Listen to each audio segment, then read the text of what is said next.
The Titan tank build is back, ladies and gentlemen. We have well over 90% damage resist, 5 ways to heal yourself, and over 50% in damage buffs with this build. Now this Solar 3.0 version lets you pretty much solo master level content such as Nightfalls, Lost Sectors, and it's great for the Duality dungeon as well.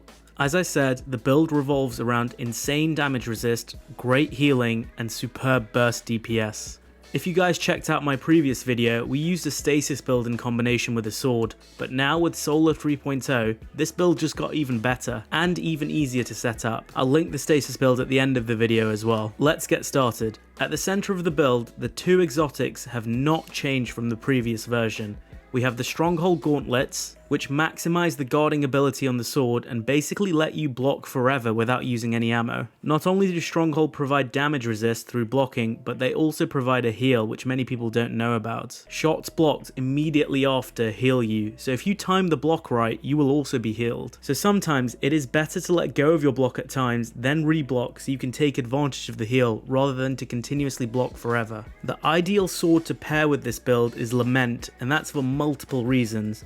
Number 1, the sword is solar and thus can synergize with Solar 3.0 fragments, which I'll discuss a little bit later. Number 2, it has a perk called Revved Consumption, whereby causing damage heals the wielder. Number 3, the sword has anti-barrier properties. And number 4, the sword has insane burst DPS potential. Let's go over the subclass and build. Starting off with the super, we now have Burning Maul. This has recently been buffed, guys, and holding the spinning attack actually provides great DPS, especially if you pair it with the Roaring Flame ×3 buff. I'm using Towering Barricade, which when you pair it with the seasonal mod Classy Restoration, it's going to provide insane healing each time you drop a barricade down. Next we have Catapult Lift, Throwing Hammer, and Healing Grenade. I highly recommend running Healing Grenade over anything else, especially for more difficult content, as it's just going to provide you another way to heal yourself on demand. For our aspects we have Soul Invictus. Now, kills with Solar ability final blows, Hammer of Soul impacts, defeating scorched targets are all going to spawn Sunspot. Now, Sunspots are great because you regenerate your abilities faster, and most importantly, you also apply a restoration buff to yourself. Our second aspect is going to be Roaring Flames. Now, this is going to give you a damage buff whenever you get final blows with your Solar abilities or ignitions, and it can stack up to 3 times. Fragments wise, Ember of Empyrean is the most important here. Solar weapon kills, which includes our Lament, is going to extend the duration of restoration healing. Essentially with this fragment, you can often never run out of restoration, which is incredible. Then we have Ember of Solace, which is going to extend the duration of restoration and radiant in general. Ember of Singeing is going to provide us with more class ability, which means we can drop our barricade down and get classy restoration back whenever we defeat scorched targets. And then finally we have Ember of Torches, whereby it's going to provide you another way of becoming radiant for a sweet 25% damage buff. Now let's have a look at the armor we're running. In terms of stat priority, the most important stat here is going to be 100 resilience. This is the one thing that you should prioritize more than anything else. 100 resilience is going to provide a massive 40% damage reduction, as you can see there. And it's also going to reduce the cooldown of your barricade ability, which means you can proc classy restoration more frequently. In terms of the rest of the stats, next I'd prioritize 100 discipline so that you can regenerate your healing grenade more often and so you can have an on-demand quick heal whenever you need to. 100 recovery is personally not required, as you virtually have some sort of healing buff on at all time.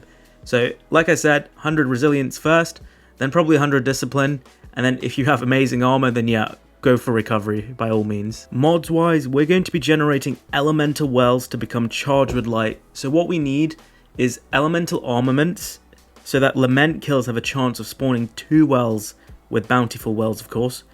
And then we have elemental charge so that we can become charged with light when we pick up those wells. I then use Well of Life so that whenever we do pick up a solar well, it provides even more healing. Lucent Blade is another mod I run so that the damage potential of my Lament goes up through the roof. It provides a 35% damage bonus whenever we are charged with light, and this is going to help massively with burst DPS, especially when you stack this with something like Radiant. And then finally, like I said, we're running Bountiful Wells so that we can generate 2 wells each time. If you're running an easier activity, then you probably don't need the healing from Well of Life, and I'd recommend running something like Charged Up, and supercharge, so you can stack up more charge with light and proc more Lucent Blade. Or you could run something like Font of Might, which is going to provide another damage bonus. For the rest of my mods, I'm running 2x Sword Ammo Finder, Unstop or Overload as per your own requirements, Damage Resist mod, so probably an Elemental Damage Resist mod combined with Concussive or Sniper Damage Resist,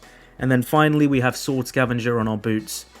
And then we have 2 Utility Kickstart mods, along with Classy Restoration. If you don't have Artifice Armor like I have here, then you'd probably end up running 1 Utility Kickstart mod, and then the second one would have to be Classy Restoration instead. So in total, we have Healing from Classy Restoration, Healing from Healing Grenade, Healing from Well of Life, Healing from Stronghold Block, Healing from Lament damage.